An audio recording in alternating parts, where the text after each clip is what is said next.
The popularity of Mario, specifically Mario 64, is not up for debate. This was a genre-defining moment for 3D platforming games, platformers in general, and video games as a whole. When asked what sticks out about Mario 64, most gamers will say it's a Bowser fight, or putting on the wing cap for the first time. Maybe they'll say it was hopping out of the warp pipe by Peach's castle and seeing a fully realized 3D Mario environment.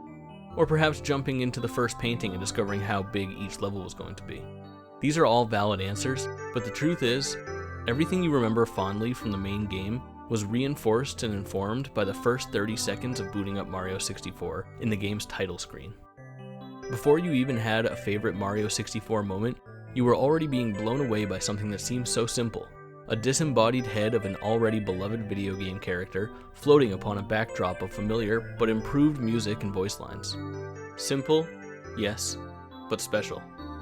This title screen alone solidified Mario 64 as an all-time classic, and its profound impact on anyone who experienced it was the foundation for all the positive memories they would go on to make inside this nearly perfect video game. But there's a whole lot to discover about this seemingly small portion of a massive game. To understand it all, as usual, we have to take a trip back in time. It's 1996, and you just got the brand new Nintendo console. You insert the Mario 64 cartridge and power her up. It's me, Mario! Before we even see Mario, we hear him. And we hear him for the first time.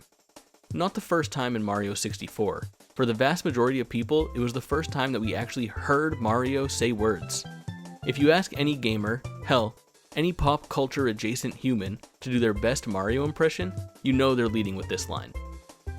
The Mario 64 title screen was the first time the world formally met the Mario that we all know and love today. And we owe that primarily to Charles Martinet. Hello, it's me, Mario. Woohoo! Luigi number one. Luigi number one. Ho ho! Charles is the legendary voice actor and Guinness World Record holder for most video game voiceover performances as the same character. He was hired in 1990 to voice Mario for live experiences at tech conferences like CES and Space World. Here, he would voice Mario's head. Spoiler warning, you're gonna have to hear me say Mario's head a lot in this video. A lot. Anyway, Mario's, or sometimes Wario's head, was superimposed onto live action video, and via a series of cameras, Charles would react to things happening on screen or in the crowd. It was moderately disturbing. Charles also voiced Mario in two other small projects prior to Mario 64's release. He recorded voice lines for a pair of 1995 Mario computer games. First was Mario Game Gallery, a thoroughly unimpressive collection of card and board games, later coined Mario Fundamentals for the Macintosh. Mario Fundamentals. Hey. Next, he worked on the Mario Teaches Typing Windows port of the MS-DOS original. These games were experienced by very few people and were a far cry from the popularity of the mainline Super Mario games. For all intents and purposes, it was Mario 64 that would serve as both Charles Martinet's and Mario's coming out party. To emphasize how iconic that one single voice line is, just look at what Charles would go on to do for Nintendo. The man voices Mario, Luigi, Wario, and a whole gang of other iconic Nintendo characters you know, and could probably uniquely imitate yourself. But to further solidify the importance of his work on Mario 64 in particular, look no further than the game's official soundtrack. Track 1 on the soundtrack isn't a song at all, it's the very voice line we're speaking about. On the topic of soundtrack, you have to understand the jump in musical quality fans were treated to immediately following.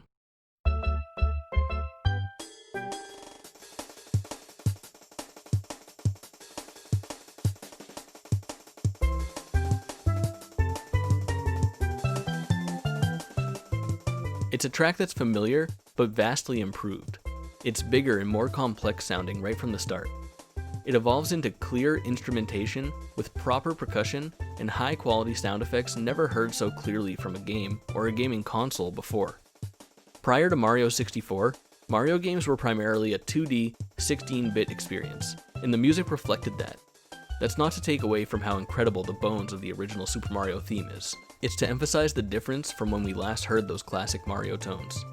1994's Super Mario All-Stars was the previous mainline Mario installment, which showcased an upgraded and remastered version of the original three games' soundtracks. In context, fans of Mario went from hearing this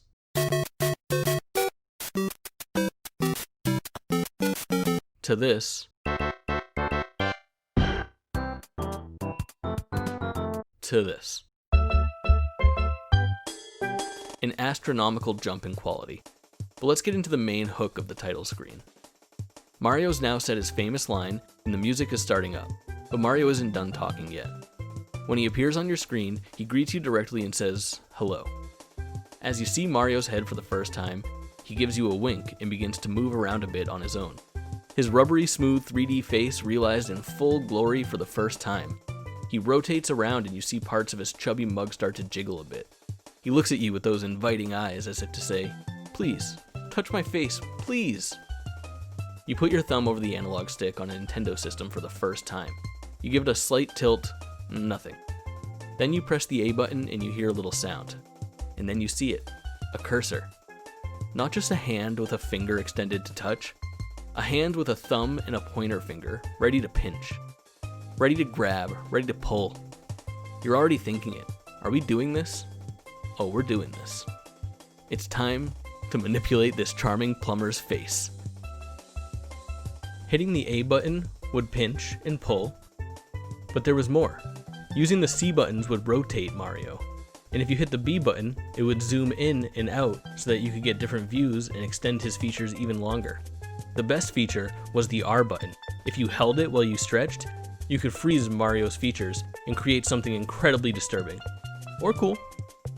Once you're in, you're in. Your imagination was the only limitation. This was Mario now. We had seen this Mario on game and magazine covers before, but never in full motion with an interactive layer. It all just sounded and looked right. And it stuck. This was Mario, and it would be Mario forever. Or at least, it's still Mario now, 25 years later. But this story of effect is nothing without its cause. How did this absurd sounding concept come to be? Why not just boot up and bring us straight to the file select menu like in previous titles? The answer is not that surprising, and it of course lays with the king of all things Mario, Shigeru Miyamoto. But first, now that we've established the importance of the title screen, the music, the voice lines, the animations, and the interactivity, I must properly introduce you to one of the most important characters in Mario canon, Mario's face. Yes, Mario's face even has his own article in the Super Mario Wiki. Mario's face was initially created for the Mario Paint follow-up Mario Paint 3D. Although there's little known about this game, which never saw the light of day, it was meant to showcase the technical power of the new Super FX chip Nintendo was developing at the time. Our first official look at Mario's 3D mug was in a Japanese magazine. In the article, Miyamoto spoke about a handful of games currently in development and showed off an image of the mocap tech being used at the time to capture the animations for Mario's face. Good luck removing this from your nightmares. Although Mario Paint 3D was never released, 3D Mario's face model would not go to waste, as seen earlier in those live events. Soon after, Mario's face made its game debut in the Mario Teaches Typing re-release. It was not great. Here, for those nightmares. Oh look! It's Mario's Export Express! I'll bet you're an export too! But Nintendo would not give up. They had something here, they just needed to find the right application for it. This is where things got interesting. In the late 80s and early 90s, Nintendo was no stranger to the TV and movie world. Nintendo tried their hand with Mario on the TV thrice, to varying results. First, the Super Mario Bros. Super Show, followed by the adventures of Super Mario 3, and eventually Super Mario World. Then we had the beloved, Oscar-winning Super Mario Bros. Movie in 1993. Okay, you got me, it didn't win an Oscar. But even though all of these used the Super Mario Bros. Name and were at least loosely based on the characters created by him, Papa Miyamoto was seldomly involved in the creative process. The fine folks over at Shmuplations.com, sorry for the pronunciation there, unearthed and translated a tremendously insightful interview originally found in the Super Mario 64 Japanese official strategy guide. The entire interview is worth a read, and you can find a link to their work in the description to do so. In the interview, Miyamoto himself expands on the origins of Mario's face and its correlation to Nintendo and other media formats. Mario's face actually came from a prototype for Mario Paint 3D that we're still going to release. Skin animation, as it's called, is a fairly standard thing in the world of animation, but I think this is the first time it's actually been included in a game. Game developers are starting to have a lot of pretensions with 3D. It used to be, in the past, people would ask me, making games is a lot like making movies, isn't it? And I'd always respond, yeah, it kind of is. It's a similar process. Then they'd ask me, so do you want to make movies then? And I'd always reply in the negative that no, we don't want to make movies, because we're making games. But lately, everyone making games seems to aspire to be some kind of movie director. Part of me is like, what the hell? Do you all have some inferiority complex about movies? At the same time, when we were making the opening titles for Mario 64, we realized that this was starting to feel a lot like making a movie. We decided we'd try to make it interactive, something you could play with as in the rest of the game. I'm unsure how rough of a translation it is, but how amazing is it to hear Miyamoto saying things like, what the hell, and talking about other game developers' inferiority complexes. But more importantly, we can see that Miyamoto's intention was clear here. As gaming transitioned to more cinematic levels of detail, animation, and storytelling, Miyamoto was determined to draw a line in the sand on what he was committed to working on. Miyamoto is a Game Boy. This decision to make the title screen interactive is what solidified it as a unique experience at the time. For all intents and purposes, this tiny little excerpt of a video game was the Nintendo 64's unguided tutorial. It wasn't the first or last game to have an interactive title screen, but it certainly popularized the idea. The Mario 64 title screen left a huge mark on Nintendo and the entire Mario franchise. After Mario's face popped up in Mario 64, it would next appear in Mario Party 64. Kind of. Bowser's face appeared for your manipulating pleasure in the same vein as Mario's face from Mario 64. The minigame Facelift had players competing to replicate the distorted features of Bowser's disembodied head using the same pinch and pull functionality from the Mario title screen. The next year, in Mario Party 2, Facelift returned new and improved. In addition, there were variations of the minigame that used Luigi, Yoshi, Peach, Wario, and Donkey Kong's faces. The next appearance was at E3 2004, where Nintendo announced their long-awaited handheld follow-up to the Game Boy Advance, the Nintendo DS. Among the many demos that showcased the hardware's new functionality, there was a clear standout with the best possible title ever. You guessed it, Mario's Face. This was it, the pinnacle of Mario's Face gaming. A full-fledged, first-party sequel to the greatest title screen of all time.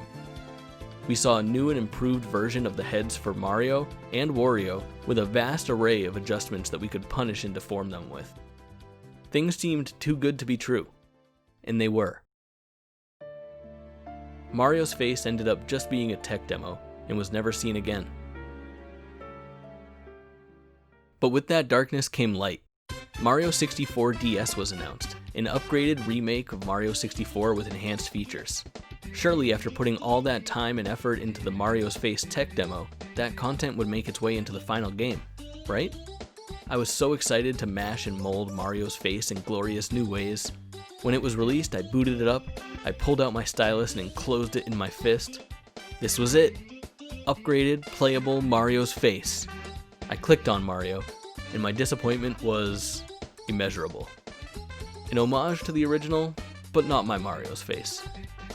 Then, on top of the defeat on the DS front, came the long dark of no Mario's Face. Sure, Mario's face popped up from time to time, but not Mario's Face. In Mario Galaxy 1 and 2, I could still see an image of our sweet boy on the file select, but none of that coveted interactivity. Then, after another long gap, the facelift minigame from the original Mario Party made the cut for 2017's Mario Party The Top 100. But that's no surprise. They could have made a game called Mario Party The Top 5, and facelift still would have been there. Then, another drought. The current drought. Up until recently. Nintendo surprised us all with September's announcement of Mario 3D All-Stars, including a full, up-resed version of Mario 64 for veteran fans and new players alike, complete with that title screen that hooked us all from the start. And in just a few short days on September 18th, we'll all have our chance to grab a hold of that chubby plumber's nose once again. But let's get back to those opening minutes of Mario 64. In retrospect, I know how questionable the impact of this game's title screen could seem. In the context of 2020, nearly 25 years later, an interactive menu and 64-bit graphics don't seem all that impressive, but in 1996, this was all absolutely mind-blowing. And there are many others who were impacted and feel just the same way, whether it's a feeling they keep top of mind or not. When 8-year-old Jake Twitchin pushed that power button up for the first time, it was like being transported to another dimension. This was it. This was the future. I had just spent 5 minutes in a game's menu. 5 minutes grabbing Mario by the nose, pulling him by the ears. I tried to rip the hat off of his head, scrunched his face together by force, and Mario loved it, and I loved it. To a creative kid using new technology for the first time, this was the hands-on experience I was looking for. It spoke to me, and it stuck with me. If you were anything like me, less than 30 seconds into turning it on, Mario 64 was already ingrained into our personal gaming memories. In the previously mentioned interview with Miyamoto in the Mario 64 strategy guide, he closed his thoughts on the subject with this preposterous quote. "As a title screen, if people feel it's a little empty or lacking something, all I can say is, sorry. Mr. Miyamoto, you have absolutely nothing to apologize for. We haven't even started the game yet. We haven't even followed the single on-screen prompt yet. But we're already enamored with Mario 64. The bottom left corner of the title screen has been begging us to do something that we've been ignoring for minutes now, since we first saw Mario appear. But let's go ahead and jump in. It's time to press start."